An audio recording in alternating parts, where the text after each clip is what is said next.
सनातन सत्य, इस कार्यक्रम को हम कुदरती रचना और कुदरत के कानून के अंतर्गत आपके सामने प्रेषित करते हैं। इसको प्रेषित करने का हमारा मकसद, उद्देश्य क्या है? हम आपको इस जगत की रियलिटी, अल्टीमेट ट्रुथ, सार्वभौम सत्य, हम वो आपको देना चाहते हैं, आपको बताना चाहते हैं। क्यों बताना चाहते हैं? ताकि आपको राइट बिलीफ मिले, आपको सम्यक दर्शन मिले, आपको आर्ट ऑफ द विजन मिले, सही दृष्टि, सही सोच मिले। और जब व्यक्ति को सही सोच मिल जाती है तो उसकी दिशा सही हो जाती है। दिशा बदल दीजिए, दशा बदल जाएगी। नजर बदल दीजिए, नजरिया बदल जाएगा। दृष्टि बदल दीजिए, सृष्टि बदल जाएगी। यही कार्य हम सनातन सत्य के इस कार्यक्रम में करते हैं और ये सारा कार्य अलग अलग एपिसोड्स के माध्यम से करते हैं। तो आज बहुत ही सुंदर एपिसोड लेकर के हम आपके सामने प्रस्तुत हो रहे हैं। वो आपके अस्तित्व पर है कि मैं शुद्ध आत्मा हूँ। हम आपको बताना चाहते हैं कि आपका अस्तित्व क्या है। देखिए कि आपका जो ये शरीर है, ये शरीर के अंदर दो चीजें हैं। एक तो दिखाई देने वाला शरीर है, जिसके अंदर की, मैं स्टार्ट से चलूं, कोशिकाएं हैं। कोशिकाओं के बाद के अंदर, उसके अंदर छोटे छोटे अवयव बनते हैं। अवयव के बाद के अंदर हमारे सारे तंत्र बनते हैं, रुधिर तंत्र, उत्सर्जन तंत्र, सिस्टम बनते हैं। और इन सभी सिस्टम से ये पूरा शरीर जो दिखाई दे रहा है, आँख, नाक, कान है, बनता इसमें 5 इंद्रियां है, इसके अंदर मन है, इसमें बुद्धि है, इसके अंदर चित्त है और सब कुछ इसके अंदर भरा हुआ है। ऐसा कहा जाता है कि जे पिंडे ते ब्रह्मांडे, जो मनुष्य का ये पिंड है उसके अंदर ब्रह्मांड समाया हुआ है। चाहे ब्रह्मांड को देखो, चाहे उसके प्रतिनिधित्व करने वाले पिंड को देखो, एक ही बात होती है। कई बार क्या होता है कि विश्व की मीटिंग होती है तो भारत के प्रधानमंत्री जाते हैं या भारत के राष्ट्रपति जाते हैं, तो वो हमारे देश का प्रतिनिधित्व करते हैं।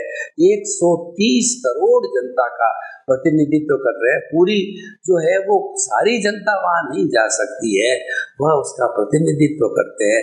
उसी तरह से पूरे ब्रह्मांड का प्रतिनिधित्व करने वाला ये पंचभूत का पुतला है। ब्रह्मांड भी 5 भूतों से बना हुआ है, पृथ्वी, जल, अग्नि, वायु और आकाश।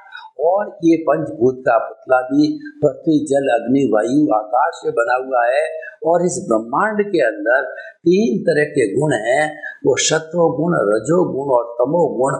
वही 3 तरह के जो गुण हैं हमारे इस शरीर के अंदर है। सिमिलरिटी है दोनों, ये उसका एक मॉडल है जो सिमिलरिटी है। तो इसके अंदर जो इस हमारे शरीर के अंदर 2 तत्व मौजूद है, एक शरीर और उस शरीर को चलाने वाली, मैं बोल रहा हूँ किसकी ताकत से बोल रहा हूँ, मैं हाथ हिला रहा हूँ किसकी ताकत से हाथ हिला रहा हूँ, मैं सोच रहा हूँ वो ऐसी कौन सी ताकत है जिसके हिसाब से सोच रहा हूँ।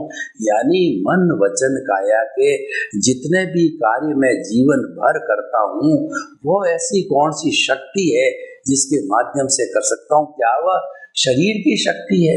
शरीर की शक्ति तो हिलने डुलने तक भी है, लेकिन उन सबको चेतना देना, उन सबको जो है जागृति देना, उन सबको जो है वो जीवित रखना है, वह तत्व है, वो चेतन तत्व है, जिसको कि वैज्ञानिक लोग कॉन्शियसनेस कहते हैं, दार्शनिक लोग जिसको आत्मा कहते हैं, और धार्मिक ग्रंथों में जिसकी कुल 23 नाम बताए गए हैं। तो वह आत्मा है और हर जीवित प्राणी में होती है। देखिए, हम यहाँ सामान्य और विशेष की व्याख्या करते हैं, उससे आपको आत्मा और शरीर के संबंध की जानकारी मिलेगी।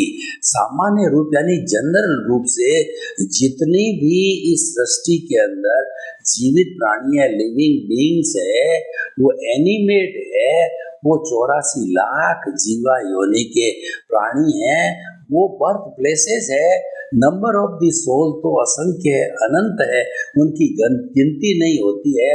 और जैन धर्म की मान्यता के अनुसार एक भी आत्मा न घटती है न बढ़ती है। Soul can't be created, soul can't be produced, it is eternal forever, in future or in present or in the past, it is always remaining.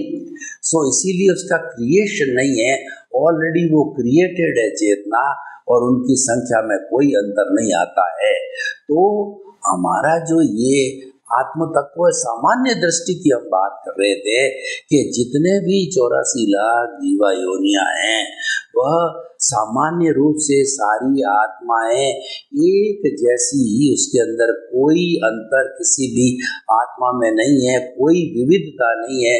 जो विविधता हमको अलग अलग 7.8 अरब की जनसंख्या में या सृष्टि में या 84 लाख जीवा योनियों में दिखाई देती है, उन सब का कारण अपने अपने कृत कर्म है, और उस कर्म के कारण उसको वैसा शरीर और वैसा जो है उसको भुगतान मिला है। तो जब सब में सामान्य एक सी है, चाहे राम की हो, कृष्ण की हो, महावीर की हो, आपकी हो, मेरी हो, कीड़ा हो, मकोड़ा हो, गाय हो, भैंस हो, हाथी हो, उसके अंदर सब में एक सी चेतना, एक सी आत्मा है, और हर आत्मा प्रभु बनने की योग्यता रखती है, स्वतंत्र होने की योग्यता रखती है, मुक्ति में जाने की हर आत्मा की योग्यता होती है। क्यों? उसमें अनंत ज्ञान है, अनंत दर्शन है, अनंत शक्ति है, वो अनंत सुख का धाम है, और वो जानने वाला, देखने वाला है, वो ज्ञाता है, दृष्टा है। ये सामान्य व्याख्या, कितनी सुंदर व्याख्या है कि सब समान है। जब हम समानता का व्यवहार लेकर के चलते हैं तो किसी के साथ के अंदर भी दुर्व्यवहार और असमानता का व्यवहार और किसी को नीचा दिखाने का या किसी को बुरा भला करने का कोई अवसर ही नहीं रहता, स्कोप भी नहीं रहता, क्योंकि सब समान है। अब देखिए, एक दूसरी स्थिति आती विशेष की स्थिति वो राग द्वेष से जुड़ी हुई है, वो लाइक डिसलाइक से जुड़ी हुई है। विशेष स्थिति में क्या है कि आत्मा तो वही है, हमने बताया पेड़ की और मनुष्य की, लेकिन ये विद्वान है, ये प्रधानमंत्री है, ये राष्ट्रपति है, ये मेरा पति है और मैं उसकी पत्नी हूँ, ये कुबेरपति है और ये बहुत बड़ा लेखक है, इंजीनियर है, डॉक्टर है, चार्टर्ड अकाउंटेंट है। तो हमने क्या उसको वीआईपी बनाया, उसको विशेष बनाया। जहाँ विशेष बन जाता है वहाँ ये संसार खड़ा हो जाता है और व्यक्ति आवागमन के अंदर चलता रहता है, और व्यक्ति सामान्य स्थिति में रहे तो वो मुक्ति को प्राप्त करता है। इसीलिए मेरे कहने का अर्थ क्या है कि जो आज का विषय है कि मैं तो शुद्ध आत्मा हूँ, आप जो है अपने अस्तित्व की जानकारी करिए, आप अपने निज स्वरूप की जानकारी करिए, आप जीवन का ध्येय बनाइए कि आखिर मुझे सर्च करने की मैं खुद कौन हूँ। देखिए कितनी बड़ी विडंबना है। जब हमारी समझ आती है तो हम बड़े बड़े टारगेट बनाते हैं और अपने अपने हिसाब से व्यक्ति टारगेट बनाता है। कोई भारत का राष्ट्रपति बनाने का टारगेट बनाता है और कोई प्रधानमंत्री बनाने का, कोई रिलायंस जैसा कुबेरपति बनने का, कोई बहुत बड़ा जो है इंजीनियर वेंकटेश्वर राव जैसा इंजीनियर, और कोई डॉक्टर बनने का।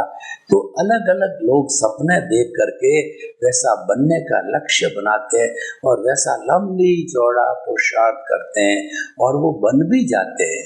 परंतु मैं आपसे एक प्रश्न करना चाहता हूँ कि आप बहुत बड़े कुबेरपति हो, आपके पास अरबों खरबों की संपत्ति है, लेकिन जब आपने अपना ये शरीर छोड़ा, जब आपका 100 वर्ष की अवस्था आने पे राम नाम सत हो गया, तो क्या आप उसके अरबों खरबों की संपत्ति के धन में से या सत्ता, संबंध, संपत्ति, धन, जो कुछ भी है, ऐश्वर्य, वो आप क्या साथ में लेकर के गए?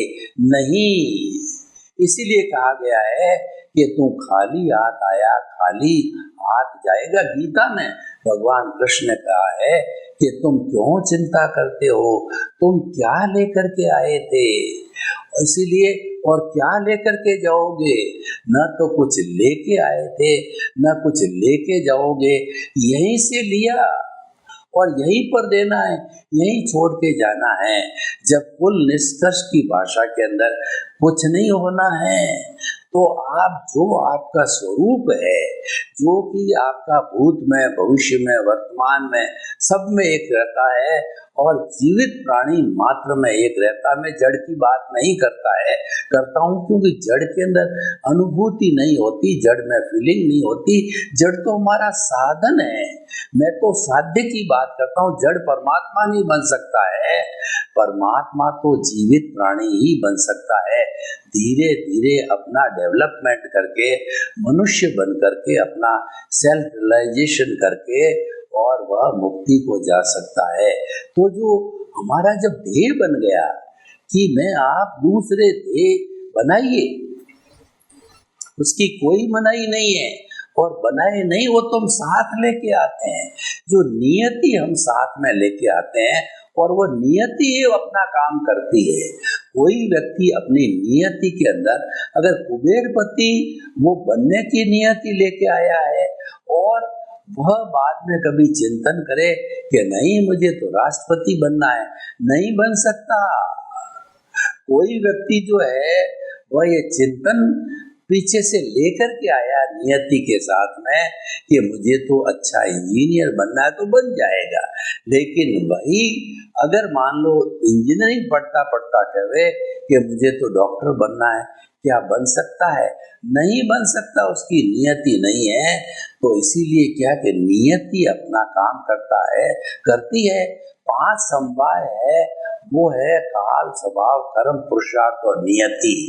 ये सभी पांचों और व्यवस्थित शक्ति के अंग है और ये सारे संयोग है, इनका संचालन व्यवस्थित शक्ति करती है और व्यवस्थित शक्ति ये कुदरत है।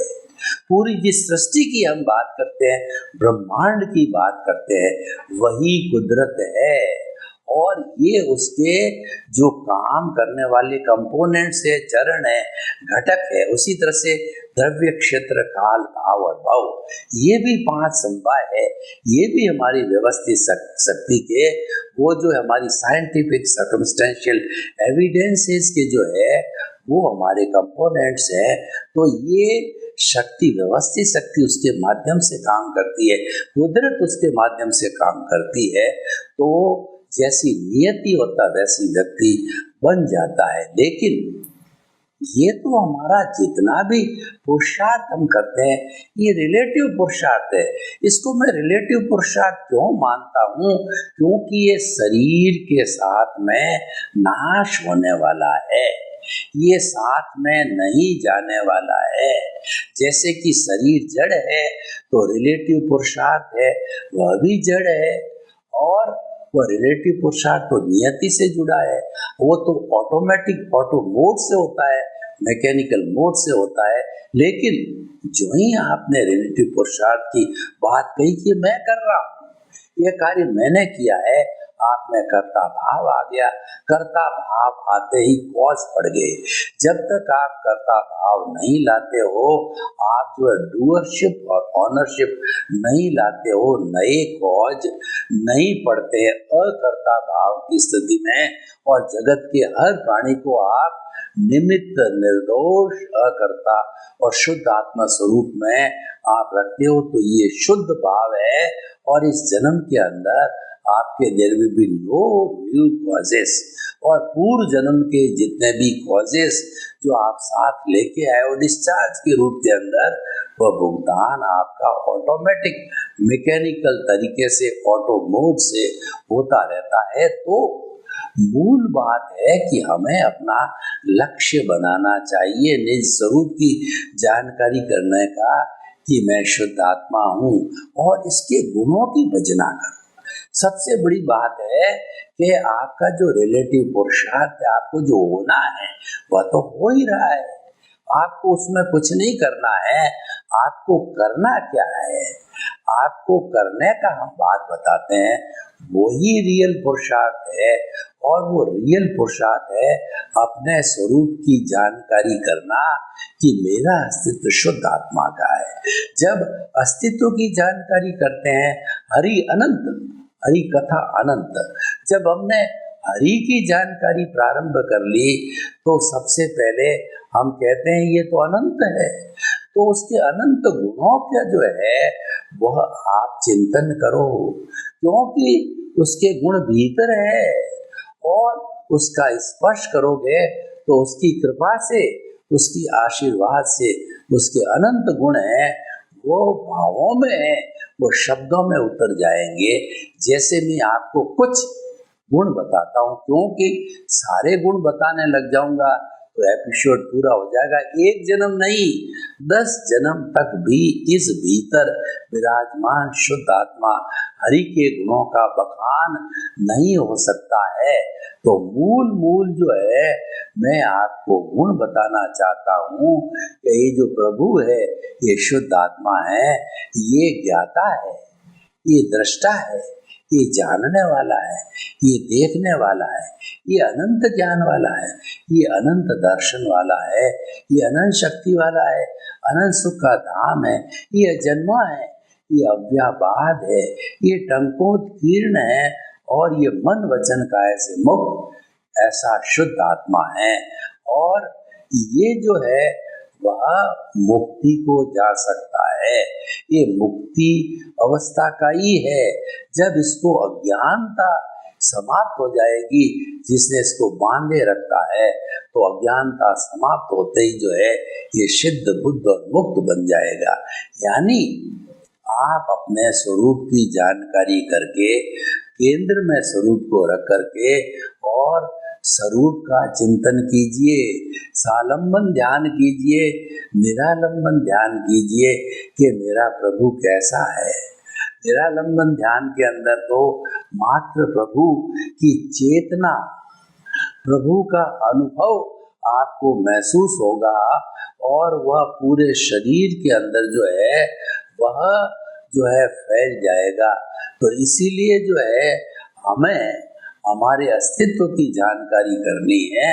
ये जब अस्तित्व की जानकारी का ध्येय बन जाएगा, केंद्र में बन जाएगा, तो अब उसका प्रतिपक्ष है जो हो रहा है उस पर ध्यान जाना संभव है, क्योंकि दोनों साथ साथ है। दोनों को हम कोई बहुत बड़ी भेद रेखा नहीं कर सकते। हमारा जो जड़ और चेतन का जो मिश्रण है, यानी हमारी आत्मा और कार्बन शरीर का जो कोई भेद रेखा नहीं है, दोनों जो है एकदम साथ साथ जुड़े हुए हैं। और वह जुड़े हुए होने के कारण में वो अलग तो जो है वो निर्जरा के द्वारा किया जा सकता है, संवर के द्वारा किया जा सकता है, समता की साधना से किया जा सकता है। तो सबसे पहले अपने स्वरूप की जानकारी करने का आज का जो हमारा एपिसोड है वो हमारा लक्ष्य केंद्र में रहना चाहिए। और आप जो भुगतान चल रहा है वह भी आपका है। संभव है कि आप उस तरफ चले जाएंगे। उदाहरण के तौर पर मान लीजिए कि आपकी संतान है, तो आपकी 2 या 3 संतान है, आपने सबको बराबर बांट करके अपना धन दिया है, लेकिन एक संतान आकर के आपसे जो है लड़ाई झगड़ा करता है कि मुझे कम दिया, उसको ज़्यादा दिया, क्योंकि उसकी नियति है लड़ाई झगड़े की और उसकी नियति है आपसे कुछ ज़्यादा लेने की। तो वो लड़ाई झगड़ा करके किसी ने किस तरह कोर्ट कार्रवाई से, पुलिस कार्रवाई से कुछ न कुछ बहानेबाजी करके और वह आपका शेयर कुछ आपसे ज़्यादा ले लेगा। तो इस सारे प्रकरण के अंदर आपको अपने उस संतान को दोषी नहीं मानना है, उसको निर्दोष मानना है और उसको मात्र जानना देखना है, क्योंकि जो प्रवृत्ति हमारे जीवन में चल रही है ये प्रवृत्ति हमारे हाथ में नहीं है, ये तो पूर्व नियोजित है और ये कर्मों के अधीन है, ये जो है कुदरत के अधीन है।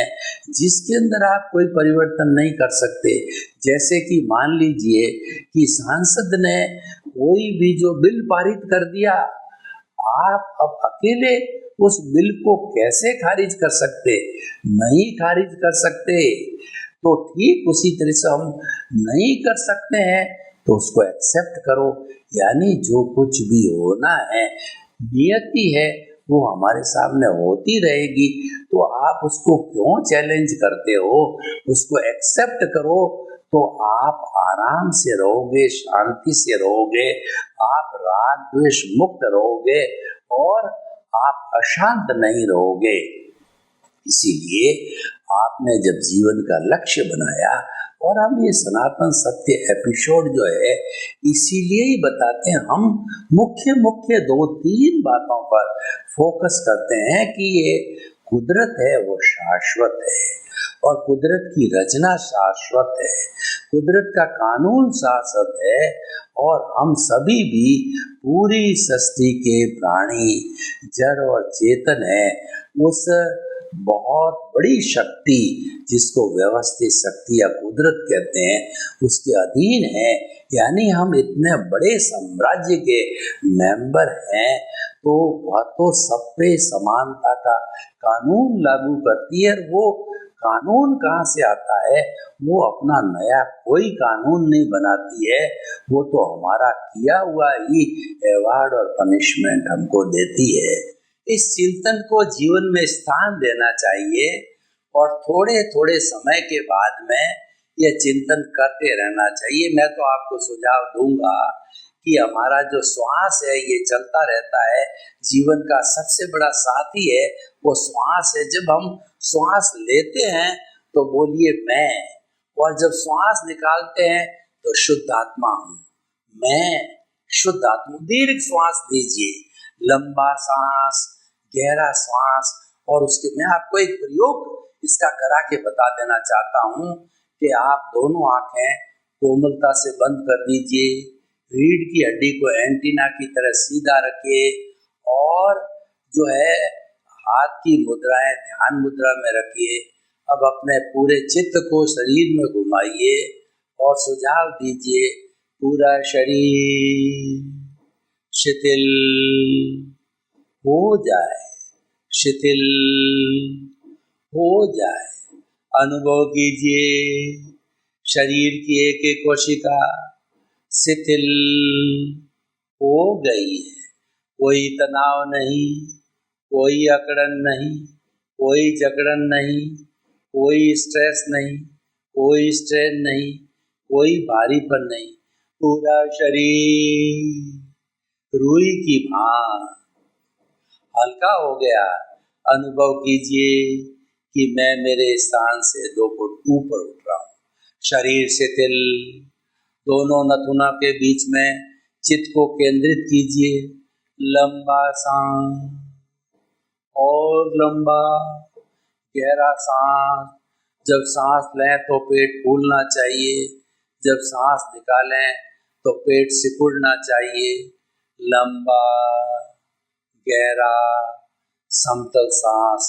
अब हम प्रयोग कर रहे हैं, श्वास को भरिए और मन ही मन बोलिए। मैं बोलूँगा जबान से, आपको मन ही मन बोलना है।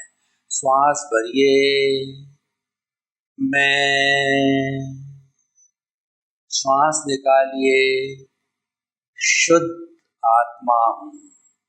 श्वास भरिए मैं, श्वास निकालिए शुद्ध आत्मा हूँ। श्वास भरिए मैं, शुद्ध आत्मा हूँ। इस तरीके से करते रहिए और फिर मानसिक चिंतन कीजिए कि मन वचन काया से मुक्त ऐसा मैं शुद्ध आत्मा हूँ। अपने आप को हमने कायोत्सर्ग किया तो मन वचन काया से मुक्त कर दीजिए। मन वचन काया से मुक्त हो गए हैं तो मन वचन काया से मुक्त होने के बाद में महसूस कीजिए कि आप मन वचन काया नहीं हो, आप तो शुद्ध आत्मा। मन वचन काया से मुक्त ऐसा मैं शुद्ध आत्मा। श्वास के भरने के साथ में मन वचन काया से मुक्त, सांस के निकालने के साथ मैं शुद्ध आत्मा हूँ। मन वचन काया से मुक्त, ऐसा मैं शुद्ध आत्मा हूँ। जब हम यह चिंतन करते रहते हैं तो हमारी ये धारणा बहुत गहरी बैठ जाती है कि ये मन वचन काया, ये शरीर तो मात्र भुगतान के लिए मिला हुआ है, और जो शुद्ध चेतन तत्व है मैं हूँ, I is equal to my is a pure soul. अगर आपको प्योर सोल की अनुभूति करनी है तो इस मैं में से माई को निकाल दीजिए तो आपकी प्योर सोल हो जाएगी। मन वचन काया से जितना जितना मुक्त रहोगे वो आपका ज्ञाता दृष्टा भाव है, वो आपका दृष्टि विज्ञान है, और वो आपकी अनुभूति है। ज्यों ज्यों आप मुक्तता का अनुभव करोगे आप देखोगे कि मेरे अस्तित्व का मुझे अनुभव हो रहा है, मुझे अनुभव हो रहा है कि मैं तो शुद्ध आत्मा हूँ। ये प्रतीति बैठ जाती है 24 आवर्स कि मैं तो शुद्ध आत्मा हूँ, और ये जो शरीर है ये रिलेटिव है, पिछले जन्म के कर्म के भुगतान के लिए मिला है, और रियल स्वरूप से तो मैं ऐसी शुद्ध आत्मा हूँ जो 84 लाख जीवा योनियों में वही आत्मा है जो मेरे में है, इसमें कोई फर्क नहीं है। मूल स्वरूप के अंदर वो अभेद भाव से सब में से एकता है, लेकिन ये जो विविधता दिखाई देती है ये सब अपने अपने कर्मों के कारण है, अपने अपने कॉजेस के कारण इफेक्ट मिले हैं, शरीर मिला है। तो इसीलिए हम आपको ये बताना चाहते हैं कि आप चिंतन में रखिए कि आखिर मेरा स्वरूप क्या है, मैं शुद्ध आत्मा हूँ। क्योंकि ये जो रिलेटिव जो मन वचन काया है ये तो जब इसका आयुष्य पूरा हो जाएगा, जब इसका भुगतान पूरा हो जाएगा तो इसको तो फर्नेस के अंदर जला दिया जाएगा, क्योंकि ये जड़ है।